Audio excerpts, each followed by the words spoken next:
Pleased to be joined with Jaguars fourth-year safety. Man, that's weird to say. Andre Cisco, old man in the room now? How does that feel? I know. I was telling the guys, I'm an old man. He's like, how old are you? I was like 24. He's like, bro, what? Because some of our rookies are young, but the league it grows you up and matures you. Now, I told you as you walked over here, I wanted to ask about your summer, but we had to wait till we were on camera because you, Tyson, Devon, Devin, DT, one of the most epic trips, at least I've seen in pictures. Tell me all about Africa. Yeah, so we went with our church, Celebration Church in Jacksonville. They have a lot of churches on the grounds in Zimbabwe. So we scheduled a mission trip. They do it every year.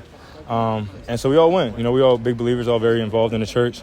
And so we went, and it was, for a mission, but we all grew so much just as a group. It's interesting to see guys in that space, very vulnerable, very much, laying it on the line, and we all got a chance to kind of speak in front of the people in Zimbabwe, and it gives you a lot of hope for, our future. Yeah, so it was very much about church. Was it about football as well, bringing the game over there? Or? Right, so we did have a football camp. Okay. That was part of the way to kind of engage the children. Most of them were just local kids, and we had like 800 kids in 6 stations. So if you ever been to a football camp, it's usually like 100 kids and then a lot of stations to kind of rotate them. We had like 100 kids at each station. Mind you, they know nothing about football, but they were just excited and having fun. What was the craziest thing you saw? Did you see a lion, a giraffe, like in the wild? Yeah. What was the craziest thing? Yeah, so we saw a lion that was had just had his lunch with a zebra, so pulling out the intestines and everything. I was tripping. They were telling me on the safari, shh.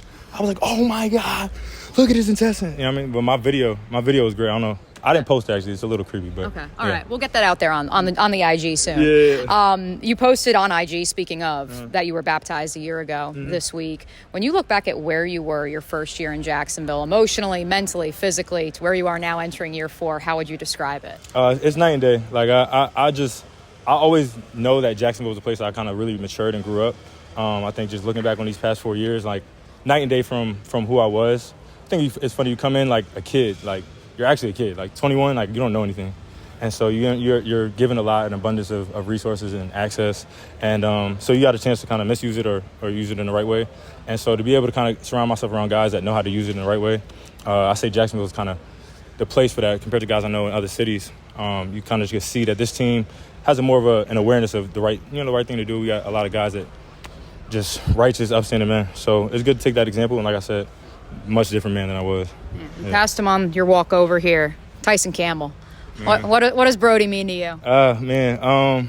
It's hard to describe. I think seeing him get what he deserves. I think I always just say it's just the grace of God. I mean, he had a rough year last year, and just seeing it firsthand.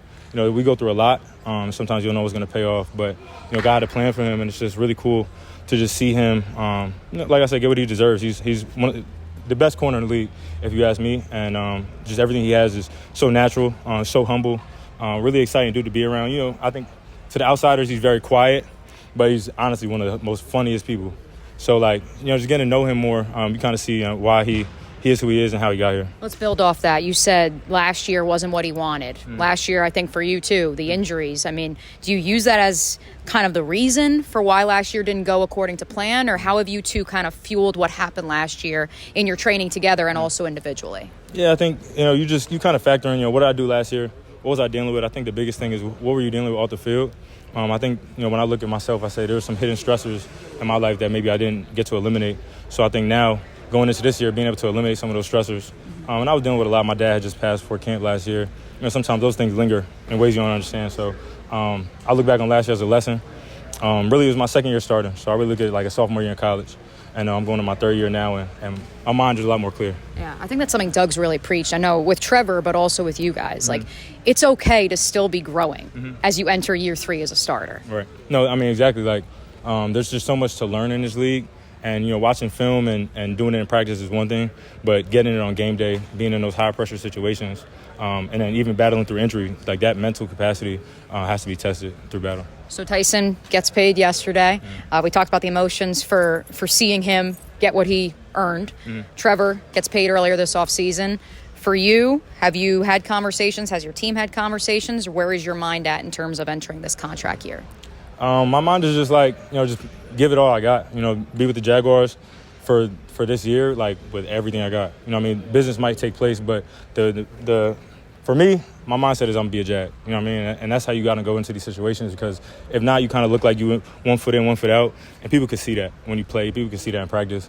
And so for me, I'm all in. And then whatever happens, happens. But I'm optimistic. And, this is, like I said, I've matured here and grew up so much that it's a place I want to be. Rayshawn, unfortunately, we say goodbye to Ray. I know, he's your guy. Mm-hmm.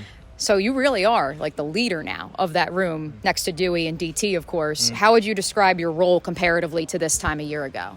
I think just being able to be more vocal, be a little bit more outspoken, and opportunities just like even going into yesterday, going into today, just taking an opportunity to stand up in front of the group and say, this is the expectation, this is how we're going to do it, and let's do it our way. You know what I mean? Like, I think a lot of times you get caught up in what you've seen and trying to mimic that, but let's do it our way. And so, one of the things we're going to be is just transparent with each other. We're going to talk a lot. We're going to have times, just in the hotel, just we all going to get together and just talk and talk about the things that we need to do on the field during the day.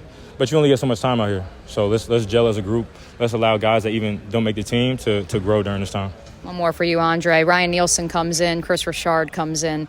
Describe how your role on the field may be different in that defensive scheme comparatively to last year.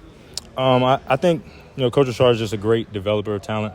I think just even thus far, just the conversations we can have, it helps me express my talent better, if that makes sense. Like, I think just being able to execute is the biggest thing in this league. So he's given me a way to just continue to execute. I think the role is similar. I'm a safety. I'm really good at playing in the middle of the field. We'll have blitz packages in, and then, but each safety has to do everything. So I wouldn't say I'm too exclusive in that. Have you watched Jesse Bates' footage or film at all from last year with the Falcons and Ryan's defense? Mm-hmm. Yeah, both safeties from last year and Atlanta were really, really good. Richie Grant and Jesse were both exceptional. So watching both of them, they were able to operate at a high level. I think one thing about safety is just being able to play fast. You can tell when they saw a run, they put their foot in the ground, made tackles. When it was passed, they kept the ball in front of them. And then Jesse, obviously, he did a great job manipulating the quarterback. So that's probably the next step I got to take. Biggest goal for this year for you as we wrap up? I think just be confident and consistent. I think if you're consistent in this league, it stands out. If you do things week to week, it doesn't go unnoticed. So I think that's the biggest thing. Be confident and be consistent. Andre Cisco, appreciate you, brother. Best of luck this season. Likewise, thank you.